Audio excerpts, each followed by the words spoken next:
There are three types of monetary policy, and you can almost judge it. There's first monetary policy, one I call it interest rate policy. You move the interest rates up and down.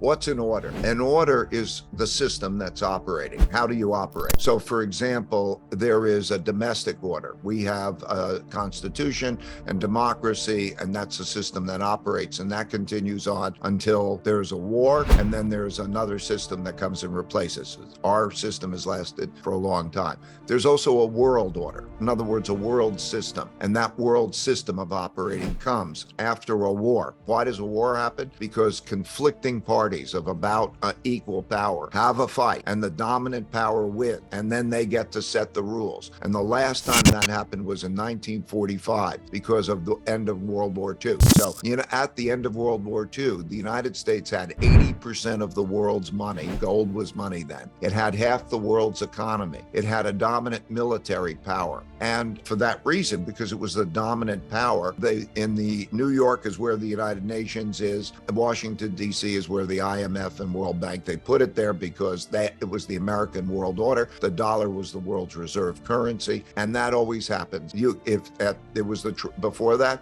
at the end of World War I, there was the Treaty of Versailles, and the winners of the Treaty of Versailles determined how the system was going to work after that. And if you go back in history, repeatedly, there is always a world order. There is always happens this way, and it continues. Okay, so how does it work? You end up with that world order, and then you come through a period of peace and prosperity, because nobody wants to fight the dominant world power, so that there's peace. And then in that period of time, wars are sort of great equalizers, reduce wealth differences, wealth gaps, and so on. And then there's a rebuilding process, and that produces prosperity and peace. Also, nobody wants to go back into the war. Everybody remembers how horrible they are. Before that, these cycles typically can take 100 years. Let's say they can take a lifetime, and then people forget because they weren't the same people. They forget how terrible wars are. After wars, people remember how terrible wars are, and they want peace. All of those reasons produces peace and prosperity, and there's also a financial reorganization. But then that peace and prosperity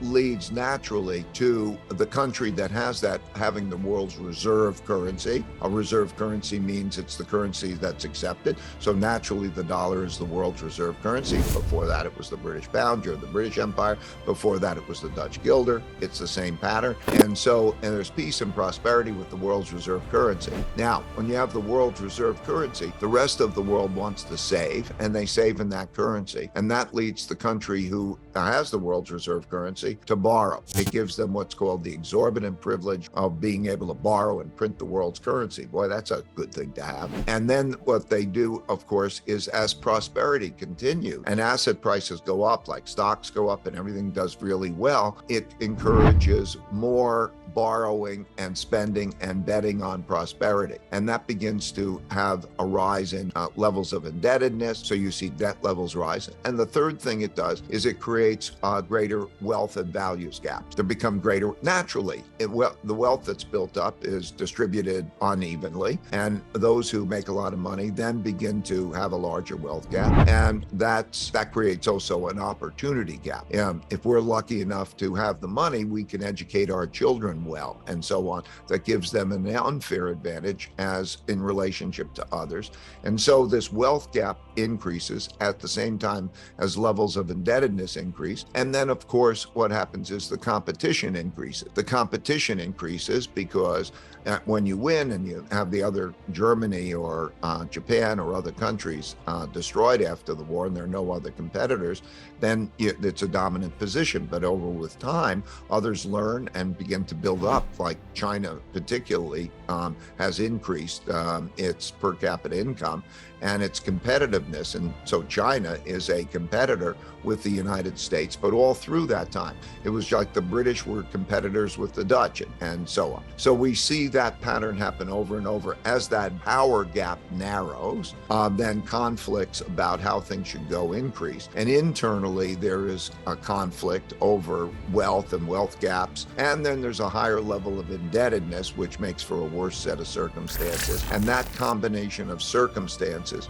leads to more conflict and more problems. So traditionally, you see see that if you have a lot of levels of debt, classic way that you see this is, what does a government do when it doesn't have enough money? It's not like they go into the coffers. The coffers are empty. They have no gold. They have not that money. So where do they get the money?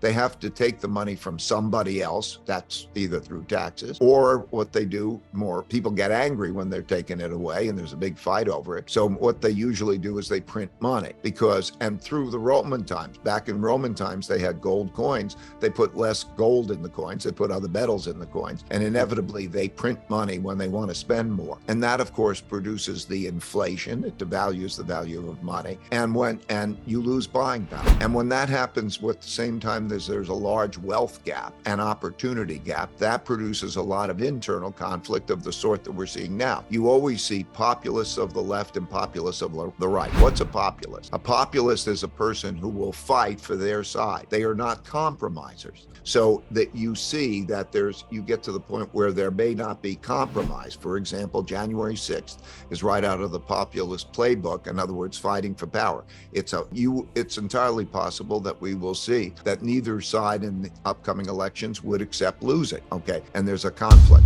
So you have that populist and that greater extreme of the left and the right. You have more internal conflict, and then as you have the rising power challenging the existing power, you have the world conflict, and then normally that produces a resolution, which happens through wars, because there's no world court that you bring your case to, and then there's a jury who makes a decision. It's typically through conflict. You have the next war, and you do the same thing over and over again. So that, by and large, is the pattern. We know we are in the late cycle phase of the cycle, in which there's a lot. You and I probably would have said that 4 years ago. Oh yeah, no, but that's, and we're just advancing in that. I don't mean much of the differences in that type of thing, and you can tell the increment. All I'm saying is there's a cycle. There are three types of monetary policy. You can almost judge it. There's first monetary policy, one I call it interest rate policy. You move the interest rates up and down. Then when you hit zero interest rate, you don't have that anymore.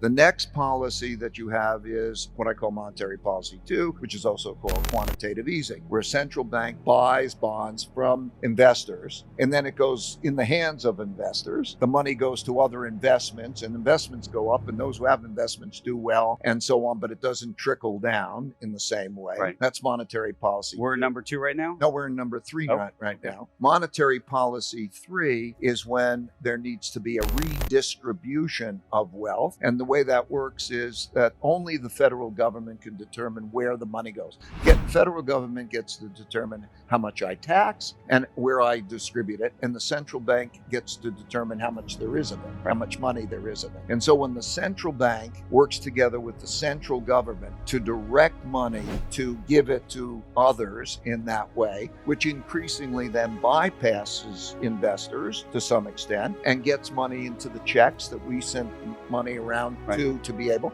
And so we're in monetary policy 3, where there's a coordination of monetary and fiscal policy to redistribute wealth, to redistribute money in that way. We're in that kind of monetary policy 3. And then you could judge the size of the deficits and how they're being met. And so the debt problem is not a debt problem like we're not going to pay you up those debts, because at the end of the day, they don't choose to pay them. They don't choose to have a debt crisis. At the end of the day, it's just a question of how long it takes them to print more money to monetize those things. So in 1929 to 32 was when they printed the money, then stocks went up and everything went up. 1929 to 32 took a long time. 2008 took a lot less time. One took 2.5 years. One took, maybe 9 months. This time took like that. And so the next time along those lines, that's what you're going to experience. And then you have that kind of devaluation. So you can see that that's where we are in the cycle. Each of the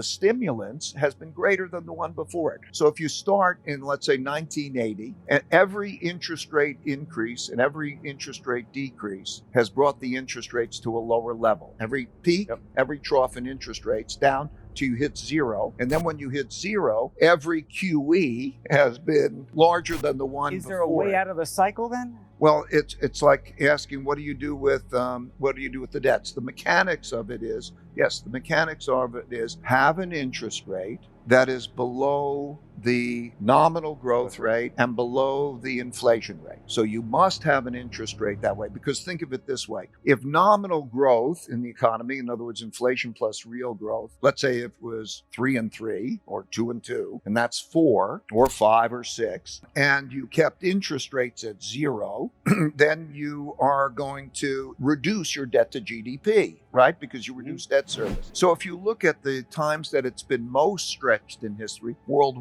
the world wars would have been the most. If you look at the amount of debt creation and the monetization, you would go back into the 30 to 45 period and you would see how that operates. So they hold the interest rate down because what you have is the central bank becomes the owner. And the central bank, when they become the buyer, they can tolerate whatever the central bank wants. If the free market goes away and the central bank wants it, that they could hold it. And they hold that interest rate while inflation rate rises. And then what you do is you see your loss of purchasing power, such as we're seeing if you hold it in debt. And that's one of the ways you deal with debt.